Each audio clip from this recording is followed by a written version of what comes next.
Eh bien, il est absolument évident que le Parti travailliste, déjà, bien sûr, avec le Premier ministre le plus impopulaire de tous les temps à sa tête, a totalement perdu le contrôle de nos frontières, a totalement perdu le contrôle en ce qui concerne l'économie, où, bien sûr, nous allons une fois de plus voir les gens être frappés par le dernier budget d'augmentation des impôts. Et maintenant, rien n'est exclu quant à ce à quoi pourrait ressembler le résultat lors des prochaines élections générales. Tout est possible.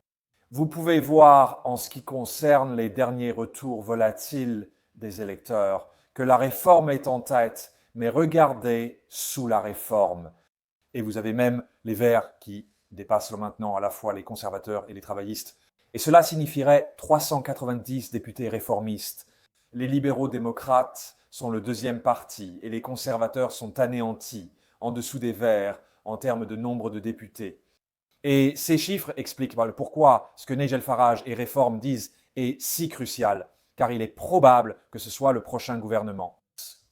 Et vous l'avez vu aujourd'hui, Réforme a présenté un programme pour ramener l'esprit d'entreprise dans notre pays, plutôt que d'assister à l'exode massif de richesses que nous voyons actuellement. Au-delà, il est intéressant de considérer ce que Nigel Farage a dit aujourd'hui sur la possibilité d'une élection anticipée en 2027, sur la base du fait que nous allons assister à une ruine économique si grave sous les travaillistes qu'au final, ils ne pourront même pas faire adopter leur budget.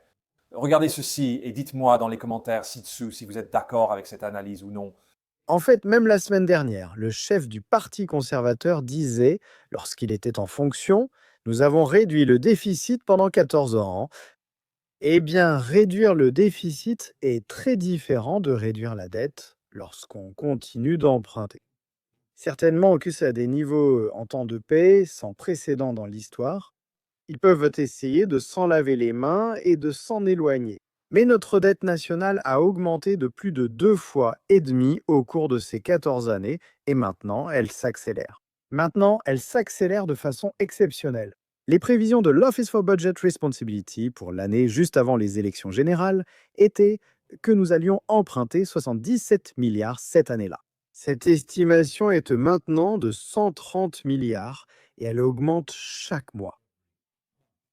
Notre dette a augmenté plus rapidement que celle de tout autre pays occidental comparable. En fait, au cours des 20 dernières années, notre ratio dette, produit intérieur brut, a augmenté de près de 60%. Nous faisons pire en matière de dette que n'importe lequel de nos concurrents, y compris les pays de la zone euro, qui sont eux aussi en grande difficulté. Nous remboursons plus de 100 milliards par an, ils dépassent le niveau de notre budget de la défense, et les marchés commencent à s'inquiéter. Nous l'avons vu avec les rendements des obligations d'État à 10 et 30 ans.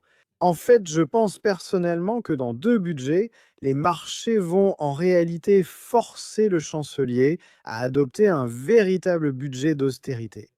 À ce moment-là, l'aile gauche du Parti travailliste ne l'acceptera pas.